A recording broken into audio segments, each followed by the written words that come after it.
La journée internationale de lutte contre le trafic illicite de biens culturels est organisée chaque année par l'UNESCO le 14 novembre.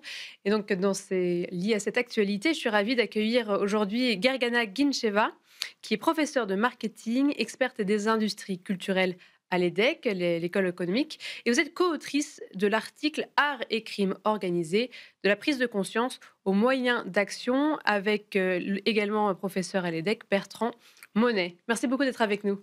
Enchantée. Merci de m'avoir invitée. On entend souvent dire que l'art est l'un des terrains, de jeu de trafic, illicite, les plus importants. Est-ce que c'est toujours le cas? Comment est-ce que le marché de l'art se situe par rapport aux autres marchés? Oui, c'est le cas dans le sens où déjà l'art et investissement financier sont très liés Mmh. parce que d'après Art Basel, 60 milliards de dollars annuellement sont Oui, investis chaque année. dans l'art. Ensuite, un autre chiffre important, c'est que d'après Europol, après la drogue et les armes, c'est l'art qui vient comme une source de blanchiment. Mmh. Pourquoi? J'imagine que c'est important d'expliquer.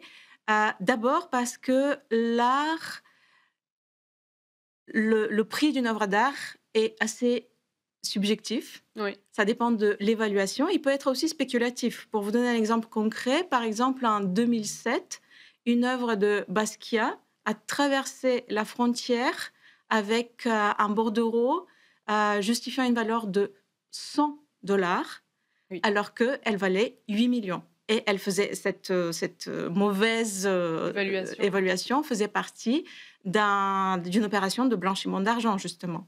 Et c'est parce que Et la douane n'était pas forcément au courant bien sûr, que un Basquiat, ça a pas cette valeur-là, alors que c'est vrai que des lingots d'or ou quelque chose comme ça, on tout à fait. peut plus Peut-être, facilement se oui, dire que ça vaut plus. d'accord.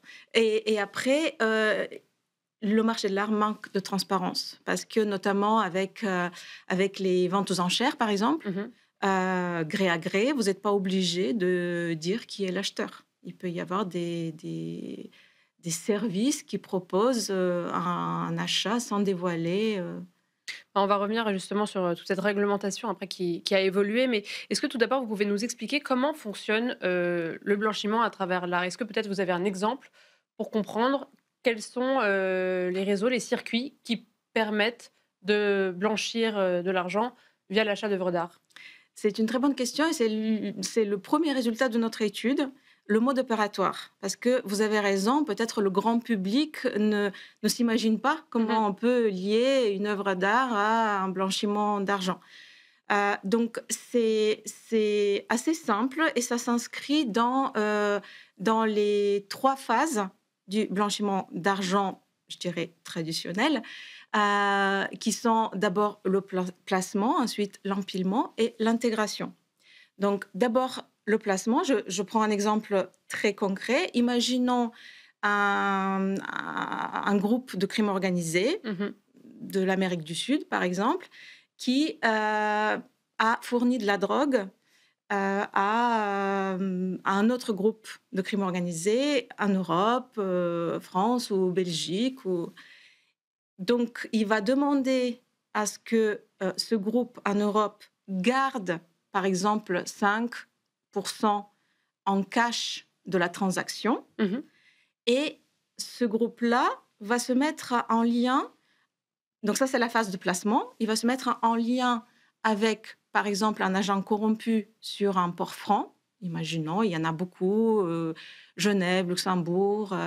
Et il va demander à cet agent corrompu, à des intervalles réguliers, imaginons tous les 6 mois, d'acheter une œuvre d'art entre 3 ou 10 millions d'euros. Et en contrepartie, l'agent, il va recevoir une commission. Mmh. Et donc, pendant cette phase-là, qui est la phase de placement, l'argent sale du transit de la drogue va être investi dans des œuvres d'art qui sont sur des ports francs. La spécificité des ports francs, c'est que c'est en dehors de toute douane, en Oui, dehors de toute législation. Donc, des transactions peuvent se passer tant que l'œuvre ne sort pas du fort franc, du port franc. du port franc. On ne sait pas qui est Oui, quelles ont l'acheteur, été où les elle va. transactions? Et donc, ensuite, on va passer à la partie empilement, où toujours des agents corrompus dans les galeries ou des salles des salles de vente vont revendre les œuvres. Et là, on perd la trace de l'argent. Et la dernière phase, c'est l'intégration dans l'économie légale. Souvent, c'est des sociétés d'écran qui sont liées à la première organisation de crime organisé, mais qui sont complètement légales, qui vont récupérer l'argent. Mais après plein de phases où on perd la trace. C'est-à-dire que du coup, l'œuvre qui a été revendue va être achetée par ces sociétés d'écran, puis revendue, et donc l'argent C'est est l'argent récupéré. juste qui est récupéré qui sont complètement pas du tout dans l'art. Ça peut Oui, être c'est ça. d'autres. Est-ce qu'on a une idée des montants, des échelles, et cetera? J'imagine qu'il y a pas beaucoup d'études sur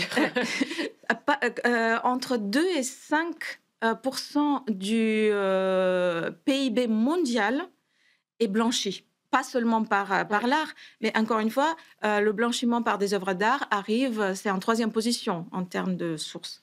D'accord, donc ça peut être, des montants, énormes. Hem, Plus récemment, je dirais des, 5 dernières années, il y a eu quand même pas mal de réglementations, au niveau européen qui ont évolué avec des demandes d'exigences, plus élevées auprès des marchands, et cetera. Est-ce que ça, vous constatez que ça a un effet positif sur le marché? Est-ce que c'est effectif? Est-ce qu'on remarque moins de blanchiment? Tout à fait, la réglementation est très importante sur, le crime organisé et en effet, le marché de l'art manquait de régulation. Mmh. Ce qui permettait aussi il était, attractif pour ce type, d'opération de blanchiment et en effet, comme vous l'avez dit, on est à la sixième directive, du côté européen qui stipule que, toute, transaction qui à partir de 10 000 € doit être, déclarée avec, très transparente avec les acheteurs, leur nom et Mmh. cetera et ce qui est très important, c'est que suite à ces directives européennes, d'autres États ont fait la même chose, notamment les États-Unis. Et c'est très important que les États-Unis l'ont fait parce que au niveau du marché de l'art, 43% des transactions sont faites sur ce marché-là. Donc c'est très Les important. États-Unis? Oui. Oui, oui, c'est une place, Mm. forte, et j'imagine aussi que vu que c'est un marché qui est mondialisé, plus il y a de pays qui se mettent à la même page de réglementation, plus ça favorisera quand même une baisse, du blanchiment, parce que c'est ça aussi le problème. Si, seulement par exemple, l'Union européenne se met à ces réglementations-là et que d'autres pays non, ça créera un décalage qui ne changera pas forcément grand-chose, à l'échelle internationale. Exactement. Oui et ce qui est important aussi, c'est que, les ports francs ont été aussi très réglementés. D'ailleurs, dans notre méthodologie, on a analysé, la presse Mmh. sur 23 années et comment la presse sensibilise le grand public sur ces sujets.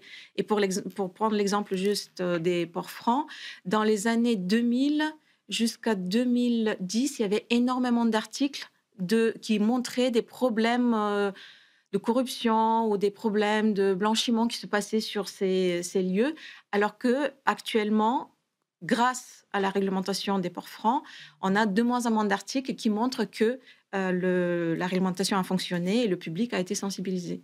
D'accord.